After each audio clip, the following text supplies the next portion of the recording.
raw, uncut, and unapologetic. Welcome to Men Talking Mindfulness with your hosts John McCaskill and Will Schneider. Here we focus on helping men and those with men in their lives solve some of life's complex challenges through understanding the practices of mindfulness and how they can help. Each episode is in an environment free of judgment and criticism, with a focus on authenticity and inner peace. Let's dig in.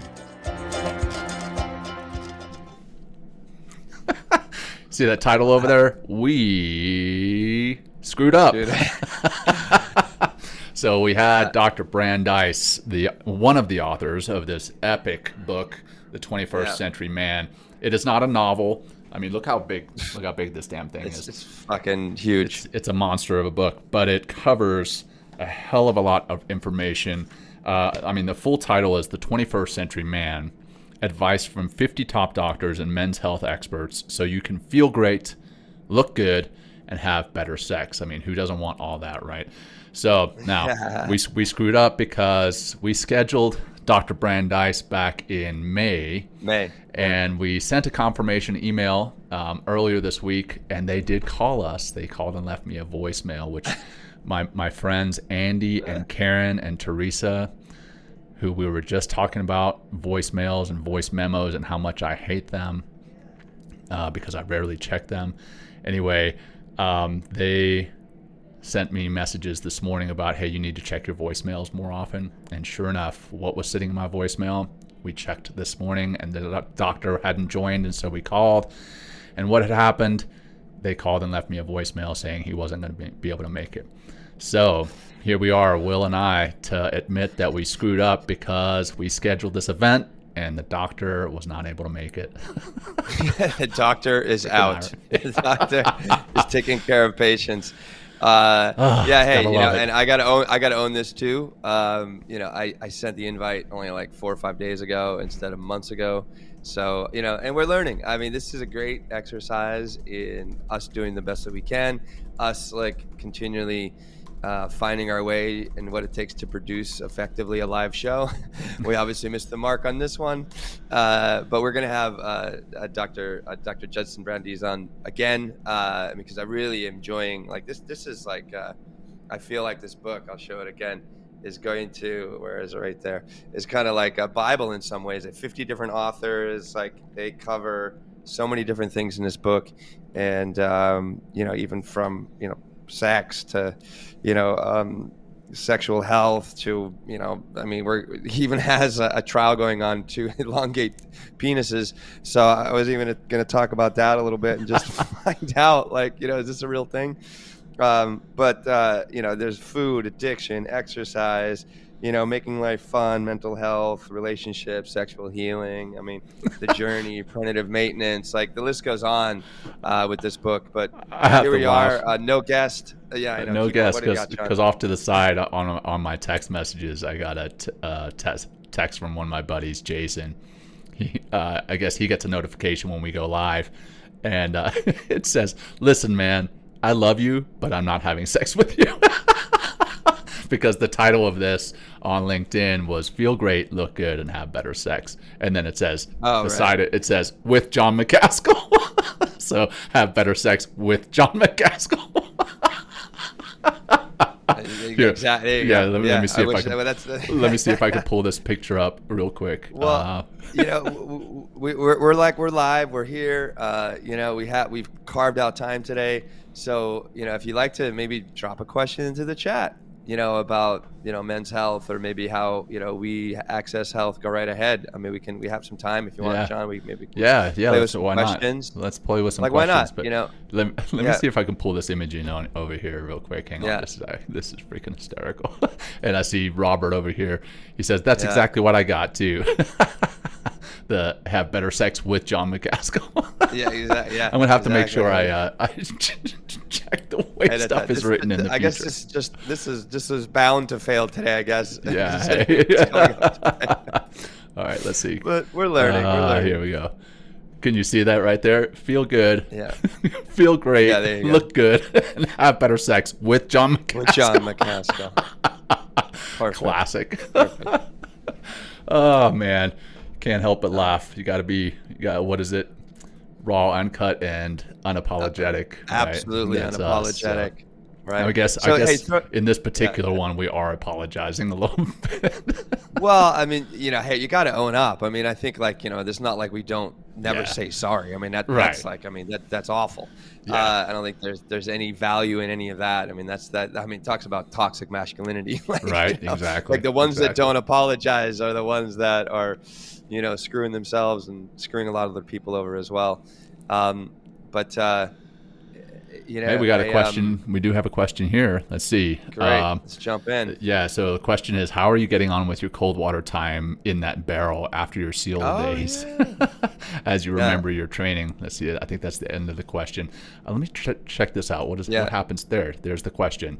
How are you getting on with your cold water time in the barrel? So earlier this week, or I guess it was last week actually, I was in Dallas and I linked up with a buddy of mine. And we did a cold plunge. I know Will and I and Teresa, we all did a cold plunge when we were out in North Carolina. It wasn't that cold though. But then this barrel, we dumped 120 pounds of ice into it. And then we did some Wim Hof breathing before we got into it. And I got in. And it's been a while since I've done a real cold plunge. Like it gets cold here in the winter, obviously in Colorado. And our house has well water, so that is freaking cold straight from the tap. Yeah. But it's still not as cold as ice water. And climbed in this tub, and took my buddy Brant, who I did this with. He said, see this forerunner that's right in front of the barrel.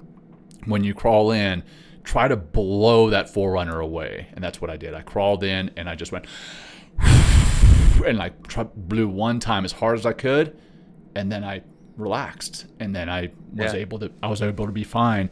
And it was cold. Now a lot of people gave me flack because there was no ice chunks floating at the top of this barrel. Saw that. So I'm gonna have to do it again when there's some ice in the barrel, and then go from there. So thanks. Is it Ajit? I'm sorry if I'm mispronouncing your name there, brother, but Mr. Chambers. Yes, Mr. Chambers. Thank you for the question, and thanks for having us and rolling with the punches here as we don't well, let have me. our guest. I actually was teaching. I have my Monday night class here in New York City, and I opened up with a little. Just some basic movement just to kind of get the body, going and get the juices flowing.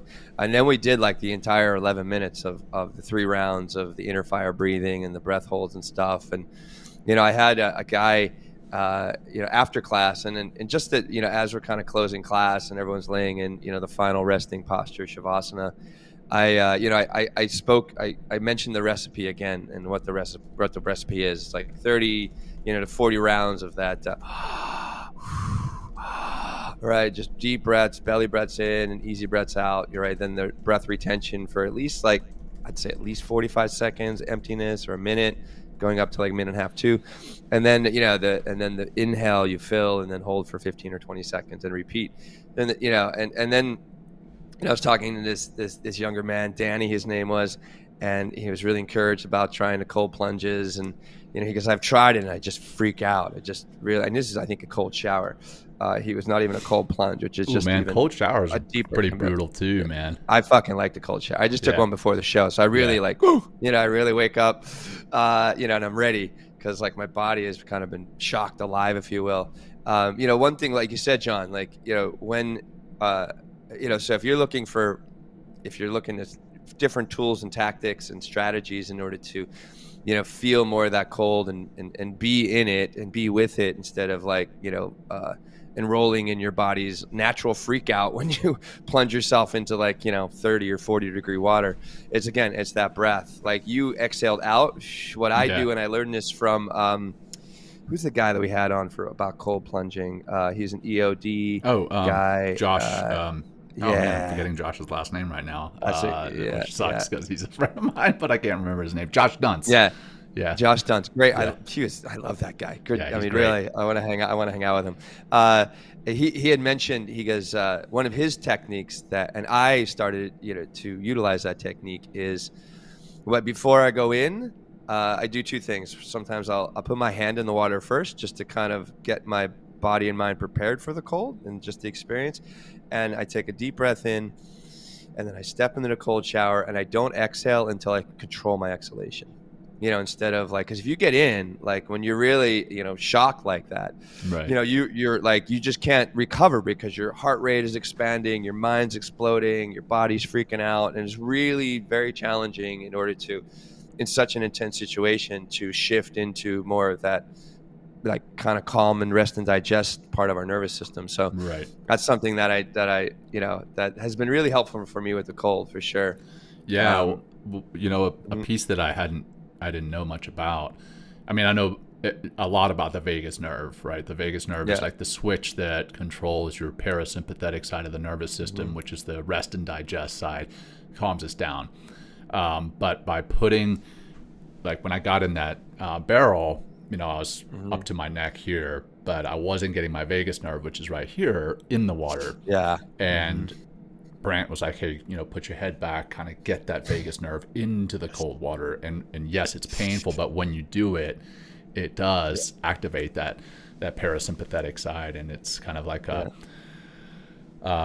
numbing effect there, which is great. And let's see, we've got, again, Mr. Chambers. I'm just going to call you that because, sorry, I don't want to mispronounce your first name here in the text. He says, I think of something difficult in my life just as I jump in, and it takes my mind off the cold for just long enough to get in. Thanks for asking my question. He's in the UK watching our postings a lot as we do these things. So again, thanks for tuning in, brother. Appreciate your being part of the audience and for now being part of the show. It's great.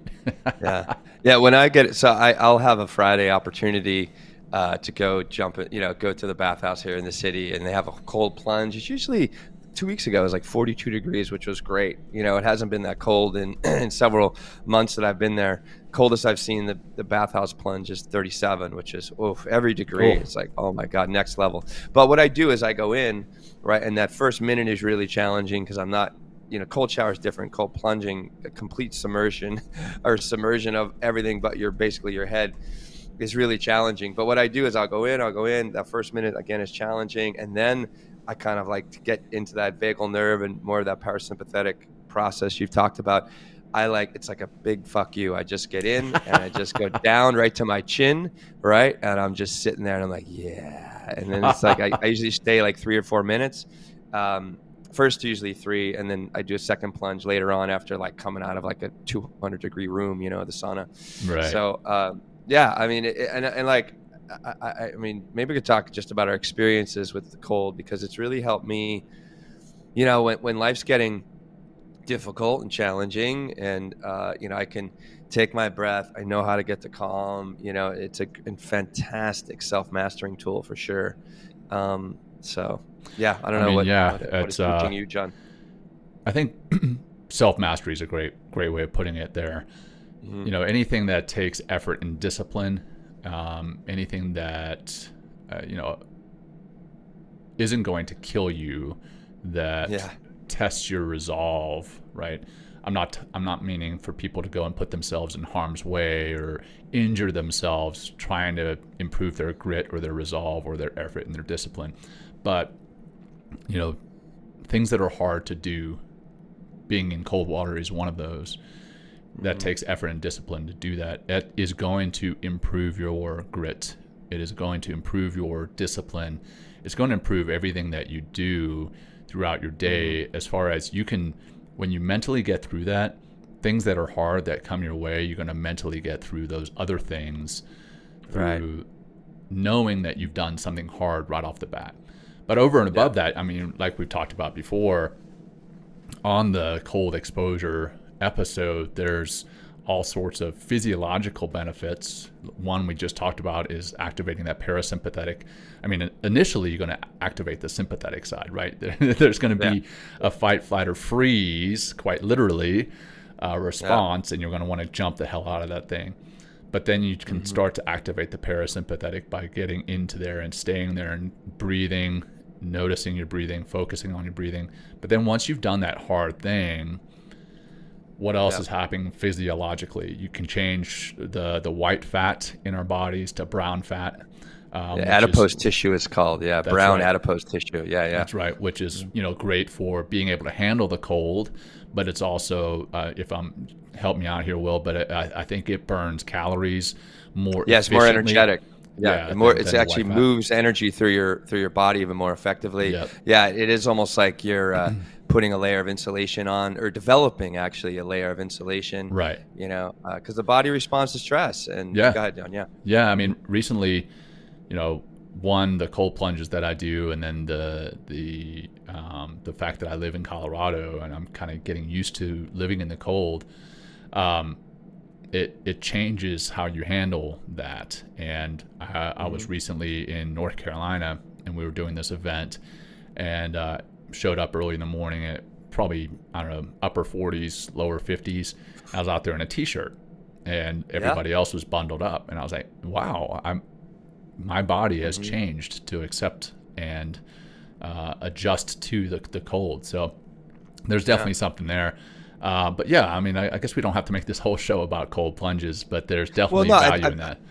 I'm thinking, John, why don't we roll with kind of a whole embracing the suck kind of stuff. Oh, okay. You know what I mean, man. right? I mean, we have time, right? I mean, because it's like, and we'll kind of preface this with what we kind of have already, but let's just put like kind of a, frame it. It's like, if you will develop character, you will become more mindful, you will become more of a super awesome badass. If you, right? I mean, that's like one of the terms from our mastermind, right? I love it's the name of our team, right? One of a super awesome badass. Like it's the more you put yourself deliberately in uncomfortable situations and learn to at least not necessarily get comfortable. I mean, the cold is never like comfortable. It's still like there, but like I don't need to freak out.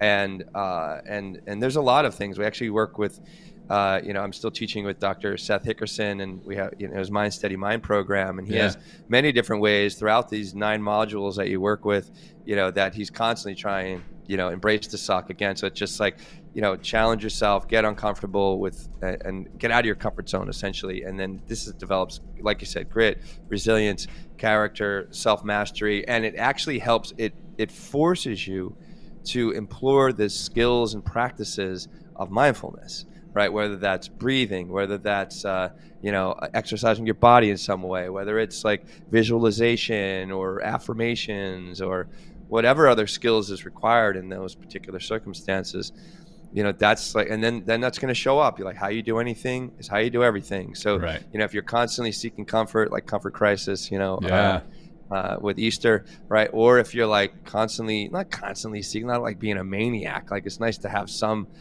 comfort in your life, but, challenge yourself every day a little bit, 1% gains like over a whole year. It's like, wow, where can you be at the end of the year? And what can you learn about yourself and how you're showing up in the world differently? Right. Yeah. So, I mean, because a lot of what we do every day is uncomfortable. And if we constantly steer away from the uncomfortable things, then we're going to miss out on a lot of goodness in life, right?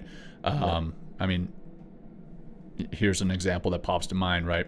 I was very uncomfortable in Afghanistan. My wife now, back then, she actually worked for me in Afghanistan. She was the orthopedic PA at SEAL Team 10, and I was indirectly her boss, and then I started to get uncomfortable around her, and then I was like, you know what, I'm just gonna bite the bullet here, and this could have been very dangerous. It could have backfired on me, and the story that she wishes she had told or said, the way that she wishes she had reacted, I'll have to tell you that here in a second, but I just told her, I was like, hey, can you come see me in my office? And she came and saw me. I was like, hey, look, I gotta tell you, I'm starting to develop feelings for you, and I was like, and super uncomfortable to say it, and I was super nervous, and she could see that I was anxious about it, and she was like, well, I've started to develop feelings for you too, and obviously since then we've gotten married. It wasn't like this weird harassment kind of thing in the job, but I wanted to clear the air. So we ended up kind of having a secret relationship, whatever, and we are what we are. But she always tells me now, she's like, oh, I could see how nervous you were ramping up to that. And I wish that I had said, she said, oh, this is awkward. I don't really have feelings for you. Oh my God. I mean, can you imagine how that would have gone? Yeah. But you know, I'm happily married now with 3 beautiful children, and you know, I'm pretty damn happy with the fact that I did that because I was terribly uncomfortable doing it. But if I continually accepted comfort, I never would have said anything, and who knows where I would have been. So that, you know, there's that emotional discomfort that we have to get used to being in as well. But being physically uncomfortable, I think, allows us to get used to that and enables us to get emotionally uncomfortable more often, which as you continually seek physical comfort, it makes you continually seek emotional comfort, and nothing good comes from that. You don't achieve, you don't push yourself, you don't you know, stretch your goals, stress your limits, you know, nothing good comes from that. So getting physically uncomfortable on occasion is definitely good for you. Yeah. Well, it's it forces you. I think when you're seeking comfort and you know, and constantly, you know, trying to be comfortable, like you're really in a state of fear, I'd imagine, and you're always trying to control things. You know, always trying to, you know, control the world, which is completely impossible. Like everything is changing all the time. The law of impermanence is always there. So by deliberately, you know, getting uncomfortable physically or emotionally, right? You know, it forces you to turn towards and accept, which is really important. And then, you know, like Omar Fati, I've been saying in the last few months, which means love thy fate. Yeah. Right. Which is like comes back to accepting thy fate. And then we, you know, we can, if we are able to, you know, ground ourselves in each and every moment, it's like, okay, like, well, what do I need to do now in order to get where I want to go, or, you know, achieve what I want to achieve? It makes a, you know, huge difference. Like another thing that might be very uncomfortable, but, you know, is what if, like, you know, we've kind of mentioned this before, you know, what if you didn't use your phone for like 24 hours or put it away for 24 hours? Like, you know, like what kind of habits, what kind of, you know, habit recognition is possible by like, you know, which is really important, right? Huge. I mean, the habit recognition, man. I just want to touch on that real quick while you mentioned the phone. Go for it. Yeah. The habit recognition. Like I talk all the time about getting off this damn thing, right? And the other day you talk. Exactly. I talk a big game. But but I went and I left it in my truck the other day, and I realized, I was like, oh no, where's my phone? Like there was this anxious, like trying to find my phone, anxiety trying to find my phone. And then I realized, you know what, it's in my truck, and you know what, I'm just going to leave it there, and I'm going to be okay with it. And in doing that, I noticed that I have a habit of checking my phone way too much, even as much as I know that's bad for us. Hey, Miss Chambers, thanks for joining in, man. Appreciate you. Yeah, likewise. So, all right. Let's see. Where else do we want to go from here, man?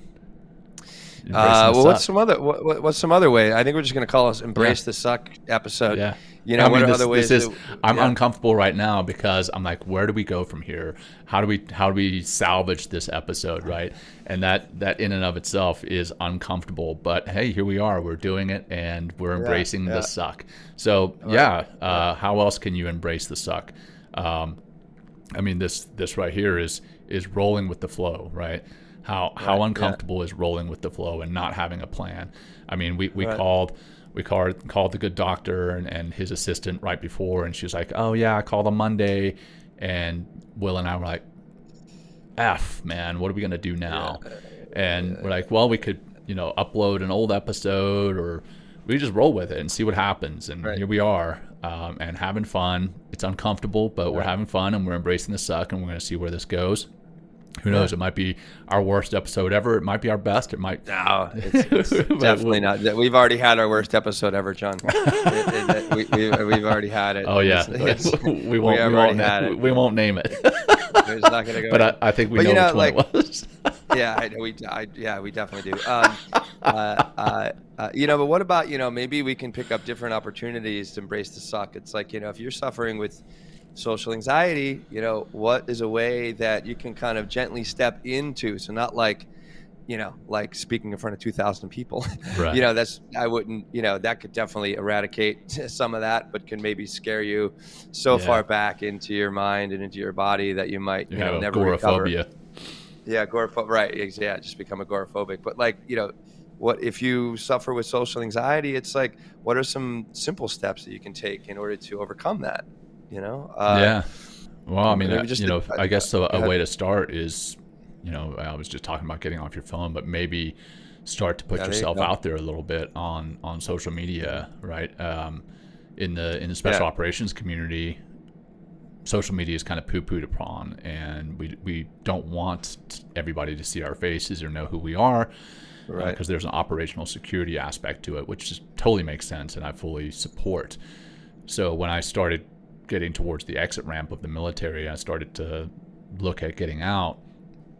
Getting into the social media world was very uncomfortable for me, but making yourself public and putting your opinions and your thoughts out there for other people to see, other people to potentially ridicule, bash, troll, that it can take some courage.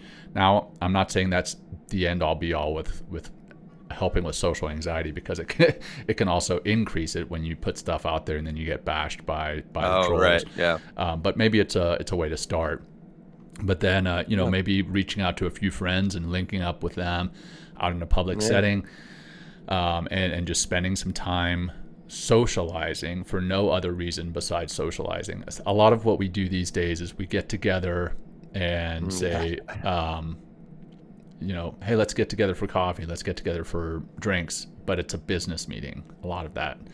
But how often do we actually get together to shoot the bull and have fun and just be social? Probably not as often as we used to. I don't know. The pandemic, I think, changed a lot of that. So maybe just get together and be social with friends for once. Right. And try to stay off your phone and when you are social. Phone, I mean, that's just such a way of like just avoiding and not dealing with what's coming up. And when you do that, you put yourself in that environment, it's like, just watch yourself for a moment. And like, what's interesting about being social, you don't always need to be contributing to the conversation.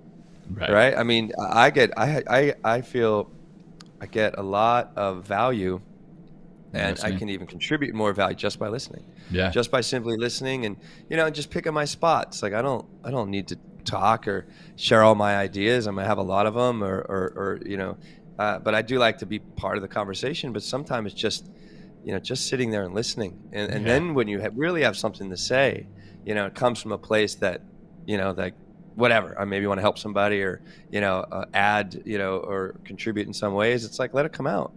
But the more, just like the cold, just like anything else, like all of a sudden you get a little better, a little more comfortable. If you've been listening to the show for a long time, you're hopefully you're starting to understand how incredibly powerful your breath is to just keep you calm, keep you present, keep you, just here and now. So that's, I have a situation or not, I have an event coming up that EJ, hi EJ, if you're listening, he does this event every year at McSorley's. He's the guy, the financial advisor that we had on the show at the I think towards the end of season 5. Great guy. And he's one of those socialite. He's one of those people that gather people together. Yeah. So for, I guess it's, I think it's like 21 years, we go to McSorley's here in New York City down on 7th Street in the East Village. It's like one of the oldest bars in the city. It's like 155 years old right now. It hasn't changed at all. Like the inside is exactly the same the way it was 155 years ago. Awesome. It's wild. It's really, they have the giant urinals and these old ass tables. I mean, you can just see like, just all the hands, that have touched the tables and the chairs, and it just all. But even when I go down there, what brings up social anxiety for me in this case, it's like usually the same. We get quite a group. It's like 15 people, 20 people that come, and they're all from like the Philadelphia area, most of them, and some are coming from other parts of the country now. And we all just take this Friday from like 11 a.m. to like 6 p.m. We just drink. They only have 2 beers there, light or dark, and that's it. It's and we just sit there and drink and shoot the shit. And, I go in there and not remembering everyone's name because I only see them once a year. So I have I just get a little anxious. And Sure. But I show up and I plop down and, I'm smiles, I'm friendly, I'm connecting, I'm saying hello, I'm drinking beer. And then like 5-6 beers later, it's like, hey, another part of me comes out. I thought you said 2 beers. There's only 2 types of beer to choose from. Only 2 types of beer, and like only 2 types. That's it. 2 types of fucking beer. That's it, right? But that's New York, right? It's a unique place. But yeah, I'm able to just fall in, and just wait, pick my spots, and then just have fun the rest of the day. Yeah.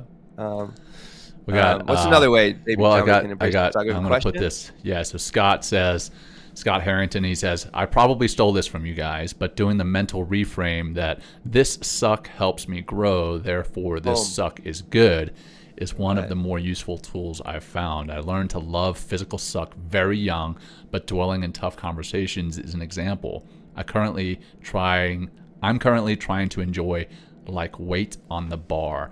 Man, thanks, Scott, for that. I'm actually reading Arnold Schwarzenegger's one of his new books called Be Useful, and he talks about I think it's 7 ways to be useful in the world. And in one of his chapters, he's talking about the days back in his bodybuilding days, and how people used to look at the bodybuilders. They didn't think it was a sport. They didn't look at it as a sport. They looked at them kind of as like freak shows. And when he was working out, when he first came to America, he was working out his arms, his back, his quads and everything else, but he wasn't working out his calves and he wasn't working out his abs.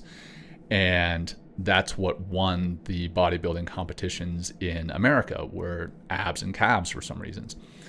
So he started lifting heavier with his calves and he started doing more work with his abs. And he said he started using Muhammad Ali's saying about his sit-ups. Muhammad Ali at one point was asked, how many sit-ups do you do? And he said, I don't know. I don't count my sit-ups. I just do it until I'm hurting. I don't start counting until I'm hurting. That's because that's the only time it counts. Wow. Anyway, so Arnold says that lifting heavy is painful. And doing the abs, after a while it gets painful. You're not just lifting reps, you're lifting heavy, and that is where the growth happens. The cutting up can happen with the reps, but the growth happens with the strength training, the heavy stuff, the painful stuff. And I think that's right on point with what Scott just mentioned, is pushing yourself through the pain, or not even through the pain necessarily. A lot of us quit before we even get to the pain. And I'm not just talking about in the gym. I'm talking about the pain and anything that we do. As soon as it starts getting painful, that's where we stop. But a lot of the time, that's where the growth happens. Physically in the gym, sure. But mentally, emotionally, spiritually, that's where the growth happens, is in the pain. Yeah, well, that's what Goggins talks about that. Can't Hurt Me, great book. Like I read the book, and then the kind of the Kindle, or like the Audible is like a podcast. That's one of my favorite. The audio version of that is fantastic, because it's like a podcast. Yeah, because he talks every once in a while. Yeah, they read the chapter, and then they have like an actual conversation about that particular chapter. And one thing he says there, it's like, and I do this, and I remind myself of it. It's like, if you're supposed to end at a certain number of reps, right, or a certain minute, like what if you stay 5 more seconds? What if you do 1 or 2 more reps? Right, and because it's like you're starting to develop a new relationship to your body, to your brain, to how you're doing things, to that resistance that comes up when things get uncomfortable. And like, again, just like when I go lower in, like, into the cold, as kind of an FU to the cold. It's like, what if I just, I could do another minute. I can do another 10 seconds. I can do another 1 or 2 reps, or even just attempting to do another rep, and obviously not hurting yourself or putting yourself in harm's way. But like, that's where the grit, that's where the resilience, that's where, that's why we want to embrace the suck, right? Because it's so much character, and it creates so much clarity. Like, I feel more confident, more courageous to take risk elsewhere, because I get, from living in that space of vulnerability. And really, that's kind of what a lot of this is. It's just you're kind of exposing yourself to something new. It's like you really begin to realize, for me, it's like, what can't I do? Yeah. Like, what are my limits? Yep. We have them, and Sure. like, I'm not saying to be foolish, and go out and do foolish things that can really, really harm you and put you in a hospital or into a grave. But most of the time, mm-hmm. most of the time we are not aware of where those limits are. We perceive them to be much lower than where they actually are. And coming back to, Goggins and his do one more set or one more rep, it reminds me of this Nike running commercial that we used to watch, and then my track and cross country coach back in the day.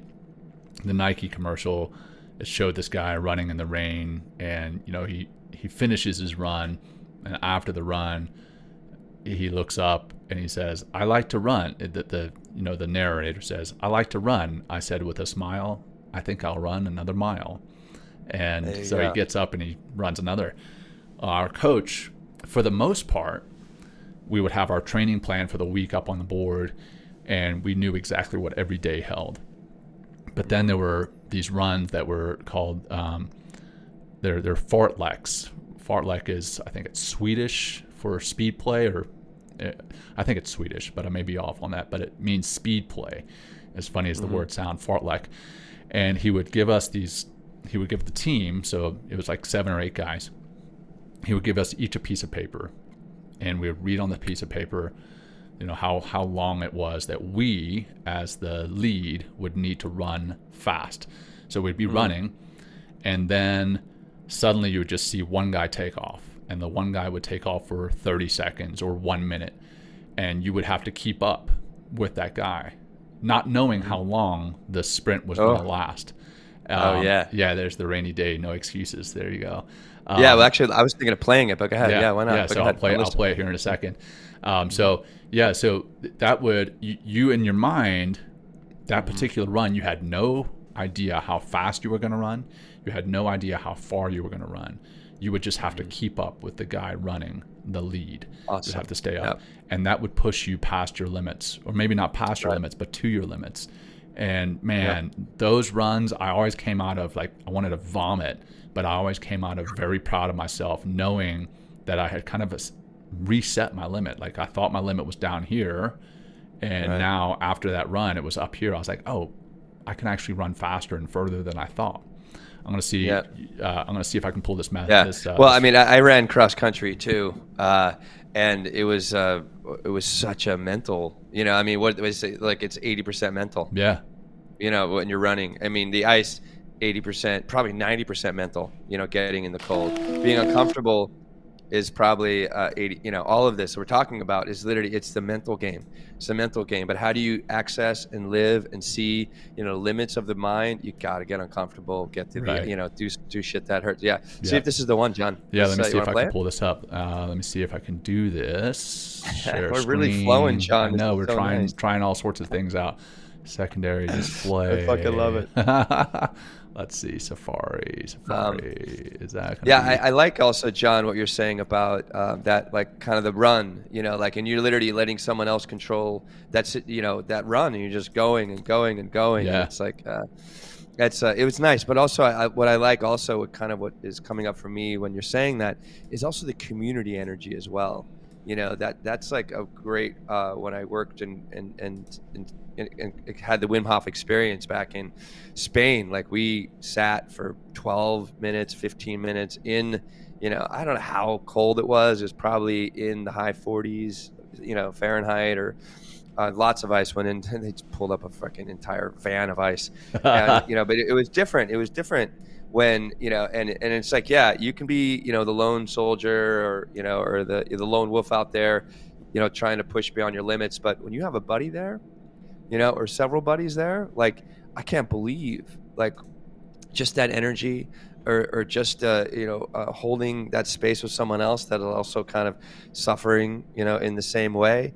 It's empowering, Right. especially when like I go to the bathhouse, I'm like, all right, we're doing 4 minutes. Like, before I go in, like, we're not fucking around, like 4 minutes. And they're like, oh, okay. Or if, like, somebody, because I'm there quite a bit, I'm a bit of a regular, and somebody needs help, I'm like, all right, well, let's just go for 30 seconds. We're just gonna hold this for 30 seconds. You can do 30 seconds, and just helping them with that 30 seconds or minute. And it's just nice to have that communitas, For sure. is what they say in Stealing Fire, right? That's that right. Communal energy is really powerful. Yeah. All right, so let me see if I can pull up this video here. So new screen overlay. You shouldn't be reading my emails. So let me see. That was really quick, John. I didn't see anything. All right, Safari. Let's see. And here we go. That's still my email. Damn it. Oh. Okay, you got this, John. I'll keep rapping here. Yeah. We used to do this one run, John. Talk about being uncomfortable when you're running. We called it Nanny Goat. And we would run these trails, like, that were all would connect all these different power lines that would run across this mountain.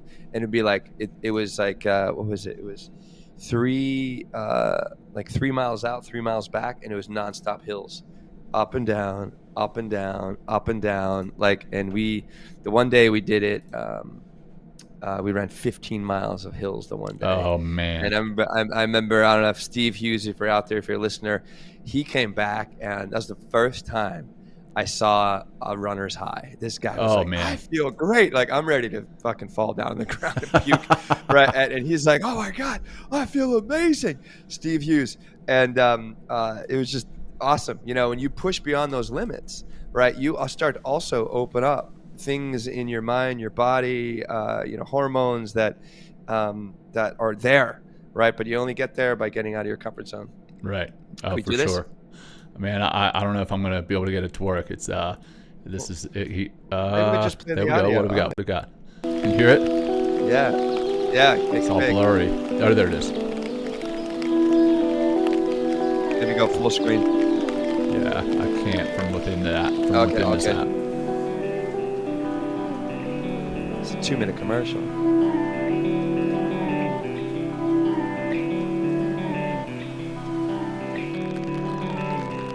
All right. If you're listening, just blow on board into the commercial.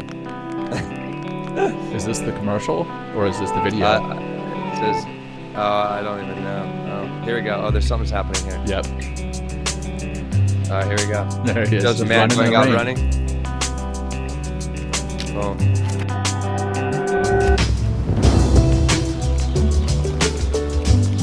All right. Is that it?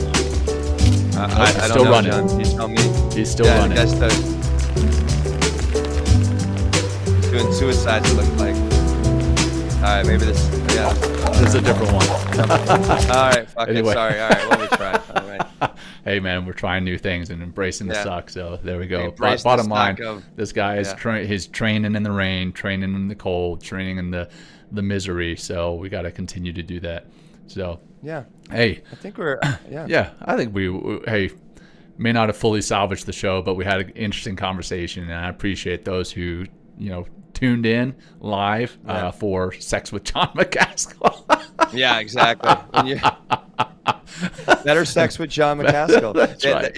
When you're talking about Becca in the office, I was thinking better sex with John McCaskill. Sorry, I don't mean to be lewd or crude, but I was like, hey, we're having fun. But yeah, exactly. Thanks for those for tuning in, and also thanks for those who contributed in the comments. We appreciate you guys rolling with us and rolling with the punches. Will, I appreciate who you are, and you're rolling with the punches, man. Likewise. Yeah, Well, let's do a little finish with a grounding practice. Yeah, for let's sure. Plug our merch store. Men Talking Mindfulness .com/shop, SHOP. Catch our merch. Thank you for supporting the show and spreading the love. We actually got stickers as well, which we're trying to find a way to bundle them a little bit more. So we have stickers, Men Talking Mindfulness stickers too. Get those out there. So slap them cool. on. Here in Colorado, we've got. I'm showing my Dutch Brothers, the coffee shop Dutch Brothers. When you drive through, they have these little poles, right, to protect the building, but everybody just slaps bumper stickers on them. I want to see a whole lot of Men Talking Mindfulness stickers on all the Dutch Brothers coffee shops here in the coming weeks. So grab those stickers at mentalkingmindfulness.com/shops. And, again, subscribe, share it, what we do on YouTube, on social media, Instagram, TikTok, you name it, we're on it. So great to have you guys as listeners, but also as followers on our social media to help us share what it is we do regularly. All right, Will, you want to wrap it up with a closing practice? Yeah. I mean, I think just talk about stickers. I can't believe I haven't taken advantage of this before. I live in New York City, 8 million people. I don't want to be, plugging stickers on Subway. That's not going to work. But I'll find, I'm going to get stickers. We're going to have to get that something with a QR code too. For sure. You know what I mean? QR code and the sticker, Men Talking Mindfulness, and then we'll hopefully triple our listenership. There we go. I'll have a bunch of hard ass New Yorkers listening. It's like, what these guys doing? We'll change New York from the inside out. Yeah, there you go, John. Exactly. Right on. That's a great way to put it. All right, well let's just take a couple breaths and ground and close this out and appreciate y'all tuning in and listening and I think this is a really fun episode, John. So let's just do 5 breaths. Exhale, out. We're gonna do a nice coherent breathing practice. So it's an inhale for 5, big belly breath, and then exhale out the mouth for 5, or you can exhale out the nose, and again in 5, 4, 3, 2, good. Exhale out. Slow it down, right? Use the breath as a way to create the environment that you want on the inside. Again, in 5, smoothly deep.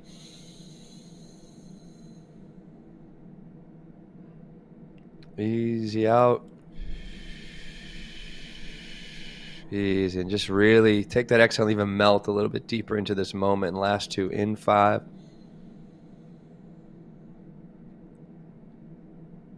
Out 5. Easy. One more. In 5.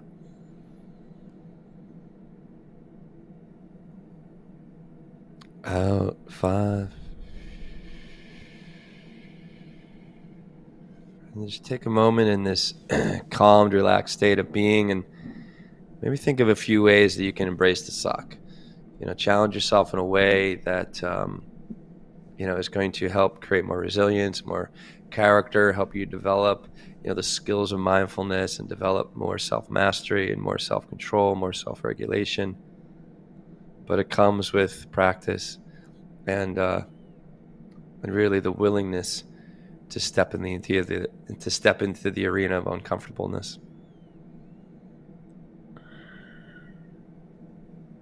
Great, guys, and hey, open your eyes when you're ready, and maybe report back. Hit us up on social anywhere, or maybe take a video and tag Men Talking Mindfulness and say, I embraced the suck today. There you go. And this is what I learned by embracing the suck. There's opportunities everywhere. So, John, this was fantastic today. Thank you. Well done, brother. Way to embrace the suck and roll with the punches. We totally man. did. All exactly. right. Exactly. All right, y'all. Until next time, peace. Peace, everybody. Thank you. Thank you for joining us today. We hope you walk away with some new tools and insights to guide you on your life journey. New episodes are being published every week, so please join us again for some meaningful discussion. For more information, please check out mentalkingmindfulness.com.